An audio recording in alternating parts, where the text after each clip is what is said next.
Je suis vraiment assez fier d'être parmi vous car les conférences du Collège de la Cité des Sciences deviennent de plus en plus prestigieuses. Donc, ça me reste que vous féliciter et vous dire combien je suis content d'être ici. Alors, évidemment, les 5 types du soi du système immunitaire. Ce n'est pas une tâche facile à vous expliquer cela, car déjà, vous expliquer qu'est-ce que c'est les soi et les non-soi, ce n'est pas évident.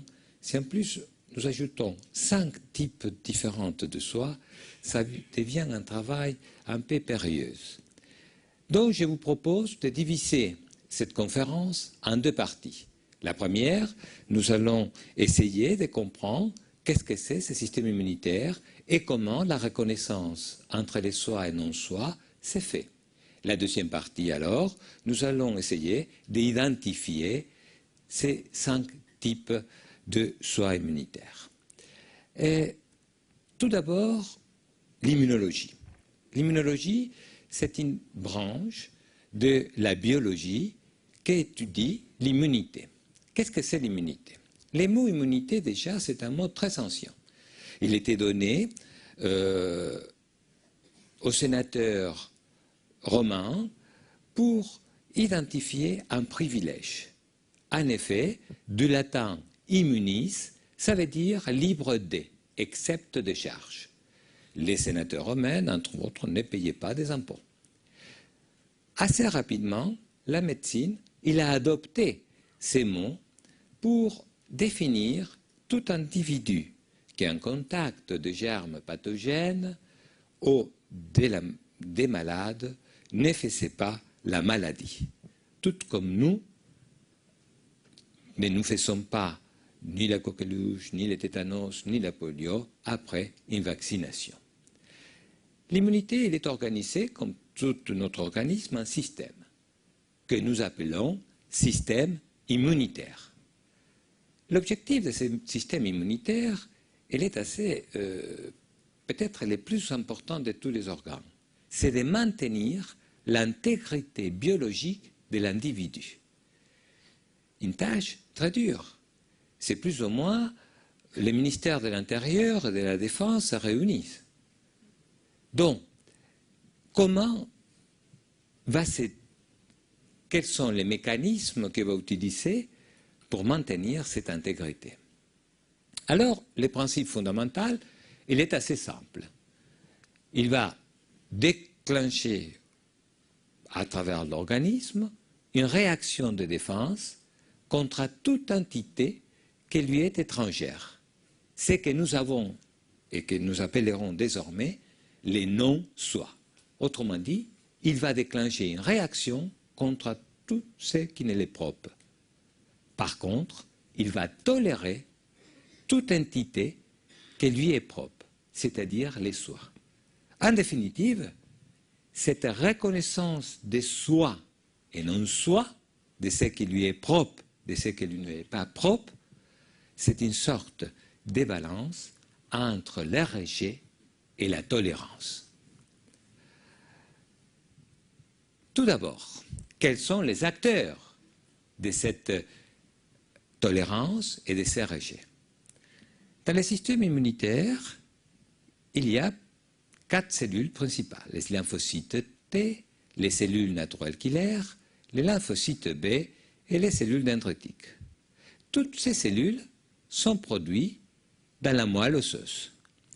Néanmoins, certains de ces cellules, une fois sorties de la moelle osseuse et introduites dans les systèmes circulateurs, sont prêtes à l'emploi.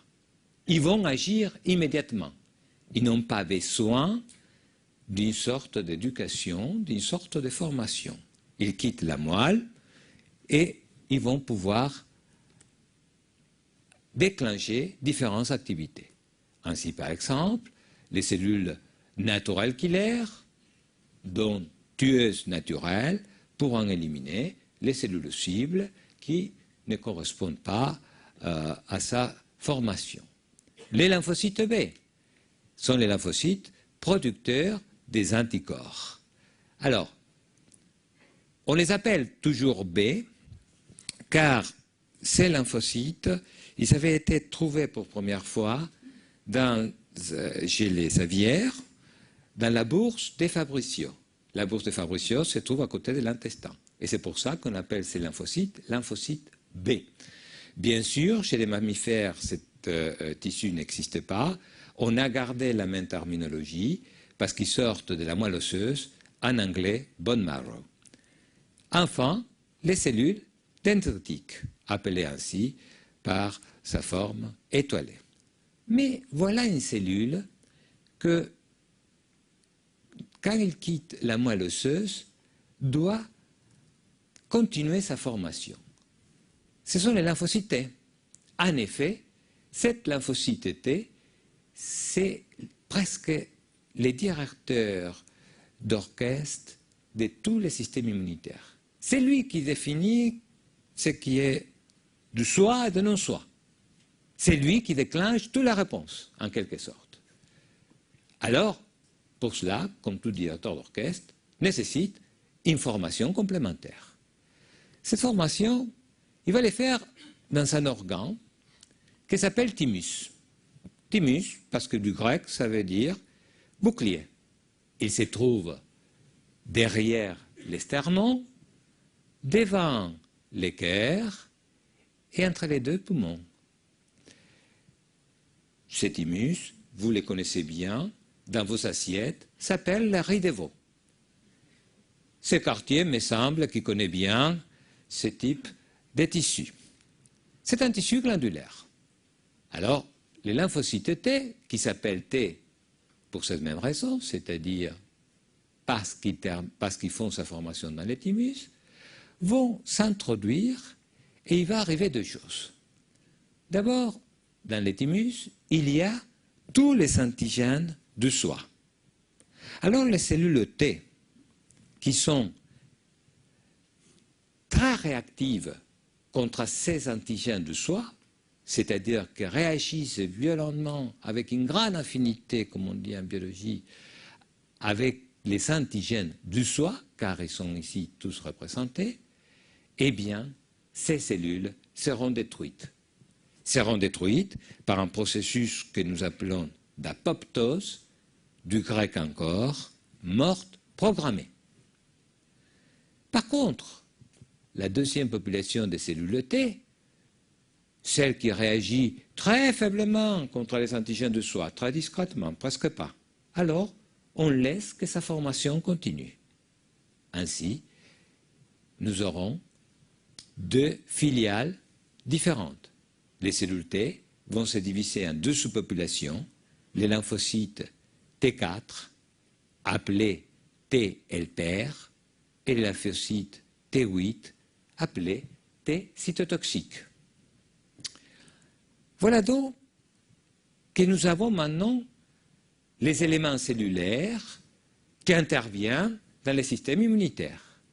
D'une part, les effecteurs lymphocytaires, dont les lymphocytes T les plus importants, les cellules naturelles killer, lymphocytes B, et d'autre part, les cellules présentatrices de l'antigène, les cellules dendritiques. En effet, les lymphocytes T, bon, certes, il a reçu une formation pour reconnaître les antigènes de nos soins, mais encore, il faut que quelqu'un les présente, ces antigènes, dont la cellule présentatrice. Un petit peu ce qui vient de faire maintenant Sylvie Rousseau avec moi. On pourrait dire qu'elle, c'est la cellule présentatrice de l'antigène. Moi, l'antigène, vous, les effecteurs, nous verrons bien l'accueil que ces lymphocytes réservent aux antigènes de soi et de non-soi. Mais alors, qu'est-ce que c'est l'antigène de soi? Eh bien, de même qu'à la surface des globules rouges, il existe des marqueurs appelés des groupes sanguins et qui se constituent A, B et RH et qui permettent la transfusion sanguine en état de compatibilité d'un individu à l'autre. Il existe dans la plupart des cellules de l'organisme des antigènes leucocytaires. Ces antigènes leucocytaires, que chez l'homme s'appellent HLA, sont les antigènes de soi. Mais alors cet antigène HLA, sont beaucoup plus complexes que celles des globules rouges. Les globules rouges, il y a A, B, RH, donc très peu de combinaisons. Par contre, les antigènes HLA, ce n'est pas le cas. D'abord, il y a deux classes d'antigènes HLA. Les antigènes HLA de classe 1 et les antigènes de HLA de classe 2. On ne va pas s'arrêter à les structures. Néanmoins, il faut se rappeler que cette structure permet à ces antigènes de présenter un peptide. Un peptide, c'est un petit morceau d'une protéine. Et cela, c'est très important. Ensuite, ces antigènes de classe 1 sont constitués par trois groupes différents, appelés HLA-A, HLA-AB, HLA-C. Mais comme vous voyez, ces antigènes sont très, très polymorphes. Pour HLA-A, il y a presque 304 protéines différentes. Pour HLA-B, 580. Pour HLA-C, 153. Les antigènes classe 2 ne sont pas un reste. Ils sont aussi constitués par trois groupes, ou trois sous-groupes d'antigènes. DP, DQ, DR, aussi polymorphes que les antigènes classe 1. 469 protéines différentes et 119. Si à cela j'ajoute que chaque individu reçoit un antigène du côté mère et un antigène du côté père, vous comprenez immédiatement pourquoi on les appelle les antigènes de soi. Avoir deux individus identiques, c'est pratiquement impossible, à l'exception des vrais jumeaux, c'est-à-dire de jumeaux homozygotes. En effet, c'est une vraie carte d'identité. Les typages de n'importe qui d'entre nous serait par exemple HLA-A, 32 côté mère, 24 côté père, B, 27 côté mère, 63 côté père, 6 côté mère, et ainsi successivement. Autrement dit, il comporte 6 paires d'antigènes différentes. Donc, en effet, à partir de ces antigènes que nous appelons des antigènes de soi, nous pouvons dire l'homme est unique. On ne peut pas trouver deux individus identiques. C'est donc un antigène d'identité et de différence. Ceci dit, il y a un deuxième groupe d'antigènes qui sont les antigènes non classiques. Alors, ça sont les antigènes, et surtout l'antigène HLA-G, non classiques parce que, je vous disais tout à l'heure, ces antigènes d'identité, ils sont exprimés dans la plupart des cellules de l'organisme. En revanche, cet antigène HLA-G, il n'est exprimé que sur les cellules placentaires. En effet, c'est lui qui va permettre la tolérance fœto-maternelle. Vous voyez bien, il est très peu polymorphe, cette protéine et encore. Autrement dit, c'est un antigène de tolérance au sens des antigènes d'identité. Voilà que nous trouvons, la première partie que je vous ai dit, la reconnaissance de soi et non-soi, il est toujours un équilibre entre le rejet et la tolérance. Mais maintenant que nous connaissons un peu les acteurs, comment ça marche? Eh bien, imaginons que ces cellules présentatrices de l'antigène portent à sa surface un antigène de soi qui n'est pas elle. Alors, immédiatement, les lymphocytes T qui ont été formés pour cela vont venir et vont interagir. Les lymphocytes T8 avec ces antigènes HLA classe 1, les antigènes T4, dites L-pair, vont interagir avec les antigènes classe 2. La reconnaissance de non-soi va se produire, une activation des deux sous-populations lymphocytaires aura lieu, les cellules T4, L-pair, vont se différencier en cellules auxiliaires, qui vont agir sur les cellules cytotoxiques pour qu'ils se différencient en effecteurs. Et voilà l'effecteur qui va avoir la charge du rejet. Pour l'essentiel, les effecteurs cytotoxiques sont de deux types, lymphocytes T et les cellules naturelles killer. Lymphocyte T, on a vu, il a été formé pour reconnaître les non-soi. Donc, quand il y a un antigène de soi différent de ce qu'il porte, il y a une activation de ces lymphocytes T et une destruction immédiate. En revanche, les cellules naturelles killer sont des cellules naturellement tueuses. Ils n'ont reçu aucune éducation. Ils sont partis de la moelle directement dans la circulation. Ce sont des cellules activées. Il n'a pas besoin de s'activer comme les lymphocytes T, d'avoir une reconnaissance. Ce sont des cellules prêtes à l'emploi. Ils tuent. Mais comment il fait? Il ne se pose pas de question. Une cellule qui ne porte pas sa carte d'identité, il est détruit immédiatement. Tout simplement. Celles-ci permettent à l'organisme de se débarrasser, par exemple, de petites cellules tumorales qui peuvent se former et qui n'expriment pas HLA, ou de certaines cellules qui ont été infectées par un virus et qui n'expriment plus les antigènes de soi. Alors, c'est la première barrière. La cellule NK ne se pose pas de question, je ne la reconnais pas, je l'élimine. Mais enfin, encore, comment il élimine cette cellule? Qui a passé ces messages? Aussi simple, il va à la surface de ces deux types de cellules, il y a un récepteur qui s'appelle KIR, pour Killer Inhibitory Receptor, un récepteur inhibiteur de la lyse, qui agit spécifiquement avec les antigènes déclassants. Alors, quand il voit son soi, il envoie un signal négatif et il s'arrête. Quand il ne voit pas à la surface l'antigène de soi, eh bien, il n'y a aucun signal, donc il agit. Les cellules T, en revanche, ils portent aussi les KIR. Mais voilà la grande différence, c'est que la cellule T, il a été formée pour reconnaître les non-soi.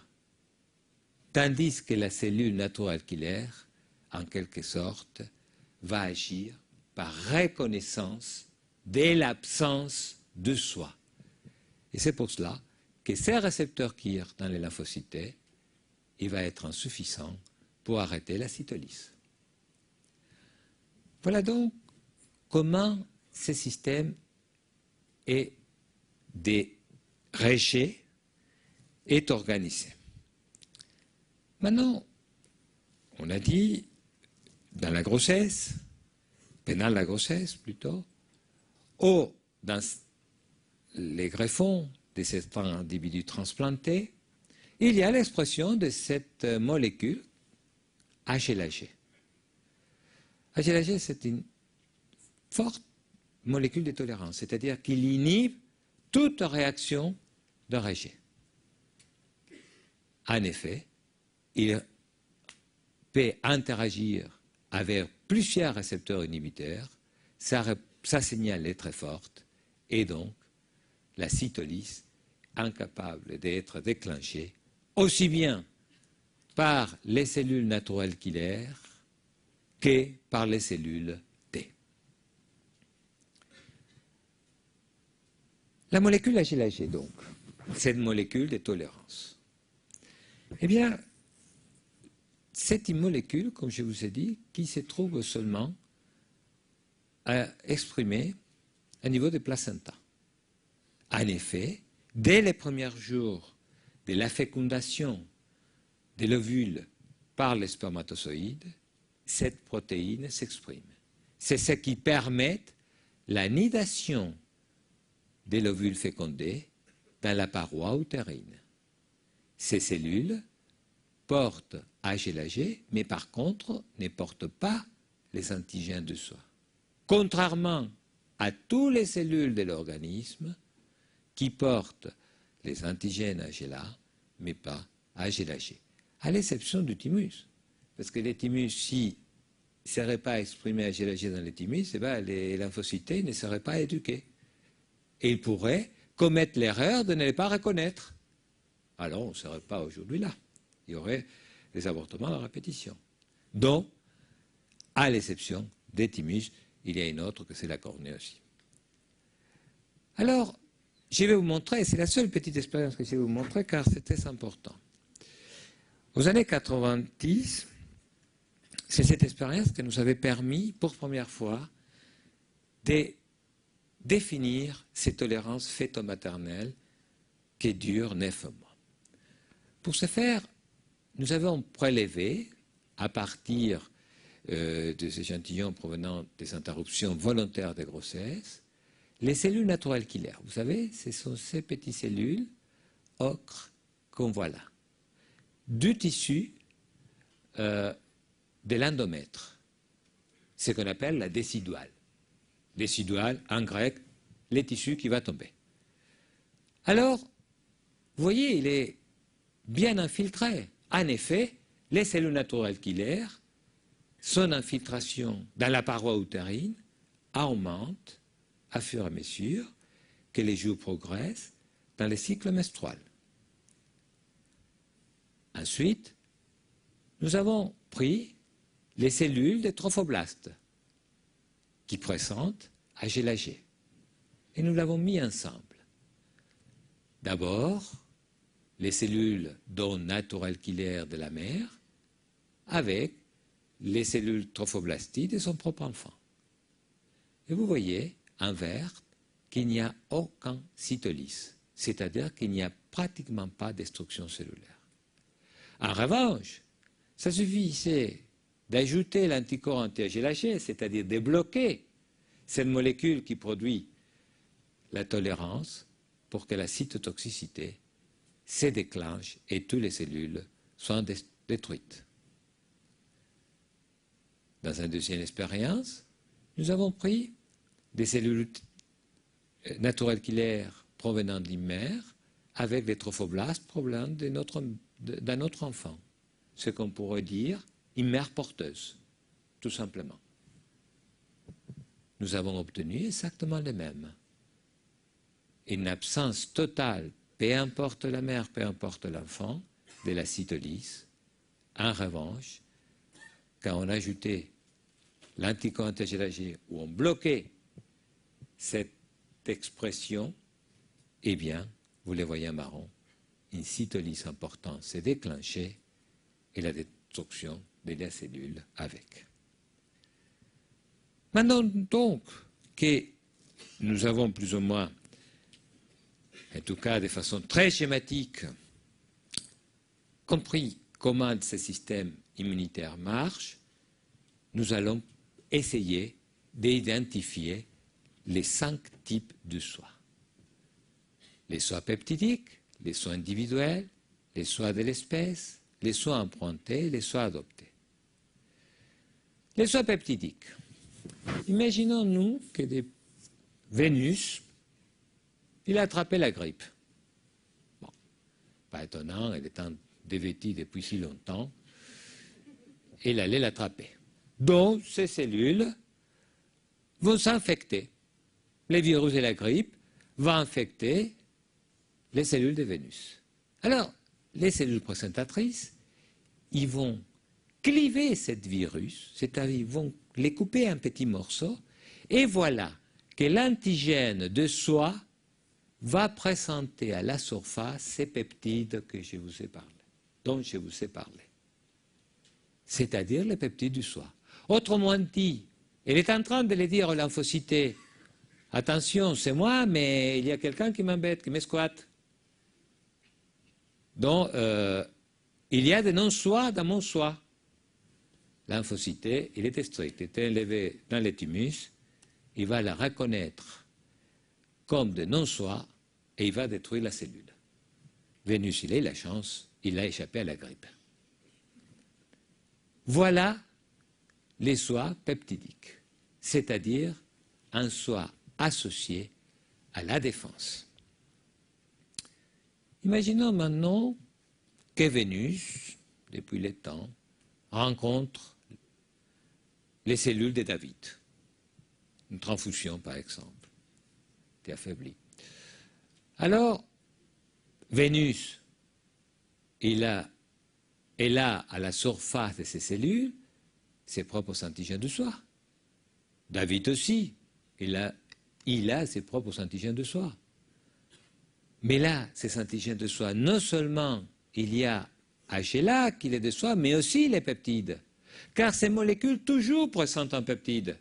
Soit un peptide exogène provenant d'une bactérie, d'un virus, soit un peptide endogène de soi ou de non-soi. Et là, voilà, il présente tout des non-soi, les peptides et l'antigène. Alors le lymphocyte, aussi strict qu'avec les peptides, il est détruit. Ce qui définit la singularité. Enfin, si Vénus viendrait être enceinte de David,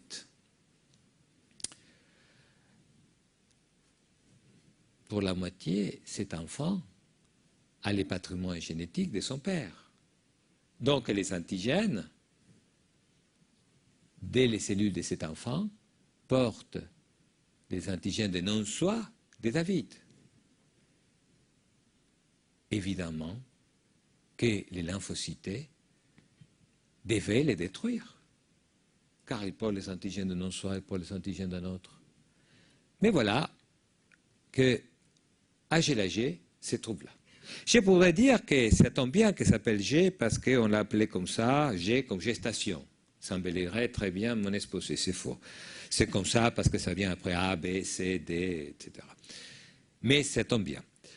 Alors, ces molécules HLA-G, en effet, va permettre que l'enfant soit toléré pendant 9 mois par sa mère. En plus, par exemple, dans certaines grossesses, dans lesquelles il y a une disparition complète de la molécule HLA-G à la surface du placenta, eh bien, c'est la préclampsie.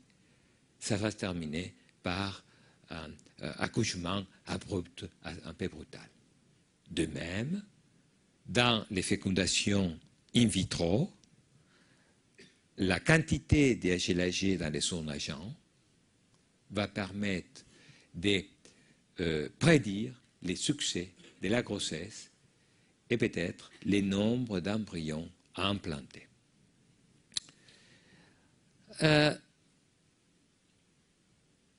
C'est donc une identité élargie. Autrement dit, voilà que le système immunitaire qui a été formé pour reconnaître les soi et non-soi d'une façon très stricte, pendant 9 mois, il va élargir sa fenêtre pour permettre quelqu'un de non-soi. C'est-à-dire que non seulement il est formé pour préserver l'identité biologique de l'individu, mais pour préserver l'espèce. Car s'il ne serait pas là, nous non plus. Voilà donc une exception qui n'est pas mince, mais importante, que le système immune fait.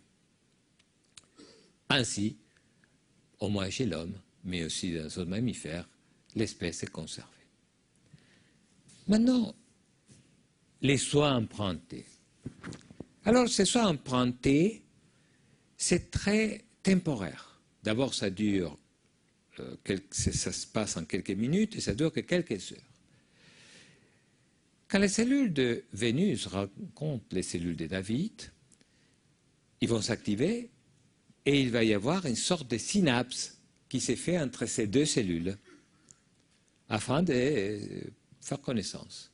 Mais dans ces synapses, les cellules T vont prendre un petit morceau de membrane de la cellule APC. Ou plutôt, la cellule APC va transférer un petit morceau de membrane au lymphocyte T. Ces lymphocytes, alors, il devient une cellule APC. Plus ou moins comme si un soldat, pour franchir la ligne ennemie, il s'est vêti de l'uniforme des troupes ennemies. Il passe donc les contrôles.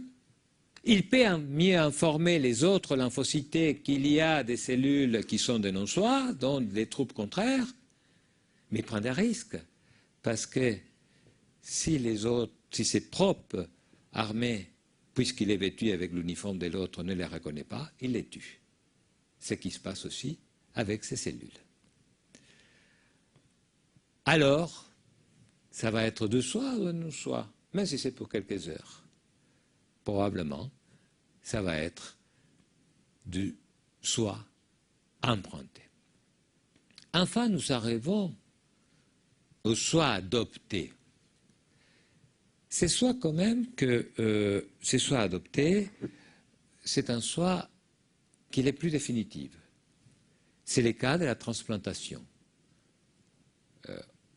Il doit durer bien des années, si ce n'est pas pour toujours. Alors si David donnerait un bras à Vénus, on se trouverait des non-soi à l'intérieur de soi. Évidemment que les cellules de Vénus doivent attaquer les cellules de David et les détruire. Ceci dit, dans certains cas, il y a l'expression d'AG. Probablement, les différents agents thérapeutiques font ou induisent l'expression d'AG. Et alors, il y a une inhibition du rejet, donc une tolérance qui se produit, soit il y a des autres cellules que nous verrons tout à l'heure qui vont intervenir pour bloquer l'activité lymphocyte. Néanmoins, ceci doit durer pendant pas mal des années. Donc, l'identité qui avait défini les thymus sur la base du soi doit être redéfinie. Et ces redéfinitions d'une identité biologique, aujourd'hui, dépassent les aspects biologiques. Car, déjà, quand on greffait des organes non apparents, les reins, les foies, le cœur, les premiers, eh bien, les problèmes d'identité ne se posaient pas tout à fait. Bien qu'il y avait toujours un sort de transfert et que les receveurs toujours pensaient à ces donneurs qu'ils ne connaissaient pas, en règle générale. Mais ceci dit, c'était une réflexion de son identité. Il me souvient, avec M. Jean Bernard, dans un de ses enfants, de patients, greffé des moelles osseuses. Quelques temps plus tard, en faisant la visite des salles, cet enfant disait à M. Jean Bernard, « Alors, monsieur, mon cœur verse dans mes artères les sangs de mon frère. » Ce n'était pas anodin comme réflexion. Et là, on les retrouve. Maintenant, avec les organes apparents, comme les mains, la figure, que ça font partie de notre langage, de notre expression, la reconstruction de l'identité n'est pas seulement biologique.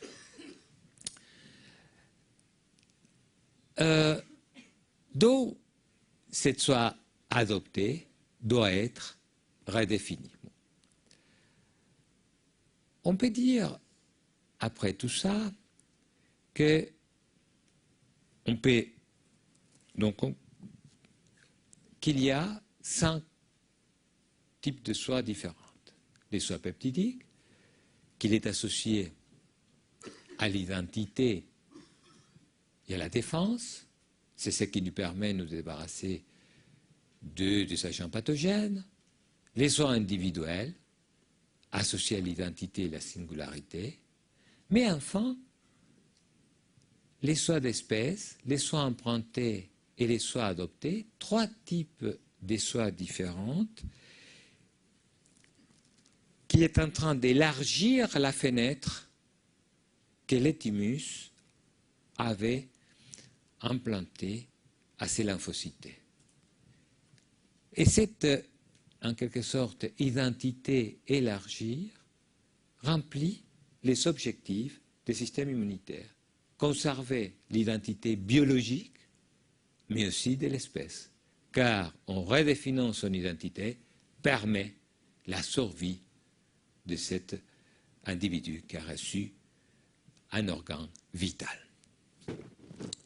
Mais la deuxième conclusion que ça ressorte de cette partie de l'exposé, c'est que ces antigènes, 80 antigènes, nous sommes uniques. En effet, les antigènes de soi, du point de vue immunologique, nous disent que l'individu est unique. Et depuis 10 ans, presque, enfin un peu plus, la génétique aussi nous dit que chacun d'entre nous est unique. Et nous sommes contents, parce qu'en plus être unique, c'est comme une pièce d'art, hein, il n'y a pas de copie. Donc on est très contents. Alors, il y a quelques années, avec un de mes collaborateurs, c'est Marc Tangy, en pensant à cette molécule AG qui s'exprime pendant la grossesse et qui servent d'égide aux cellules fétales, nous nous sommes posé comme question, peut-être que cette molécule serve de passeport aux cellules fétales pour s'introduire dans la circulation maternelle et infiltrer différents tissus.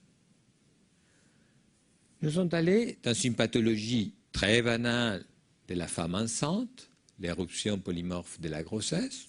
C'est une petite éruption qui, un faible nombre de femmes enceintes présentent, même pas 1%, et c'est une sorte d'éruption dans l'abdomen.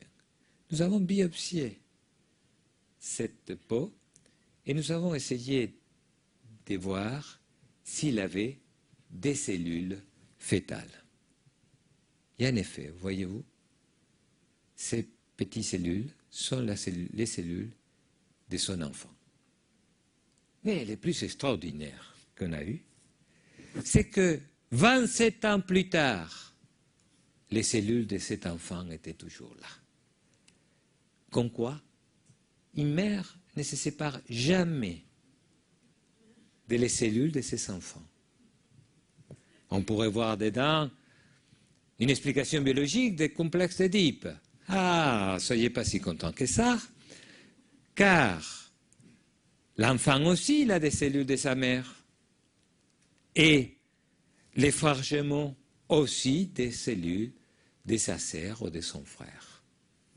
Autrement dit, chacun de nous, on a même en toute petite quantité, ce qu'on appelle la microchimérisme, des cellules de l'autre. Alors, dire aujourd'hui, je suis moi et mon soi, je crois que c'est faux. Car la biologie m'apprend que je suis moi, mon soi, et les sois de ma mère, de mes enfants, de mon frère. Tout simplement les sois de l'autre. Génétiquement parlant, alors on est unique, si on est unique, mais attention, génétiquement parlant, 99,7% je crois, du génome est identique entre tous nous. N'est pas différente. On a à peine 3 millions de bases de différence. Autrement dit, on a beaucoup plus de choses en commun que ce qui nous sépare. Et certes, nous sommes uniques, mais nous pertençons tous à la même espèce, l'espèce humaine. Et c'est cela qui donne la force à notre singularité. Je vous en remercie.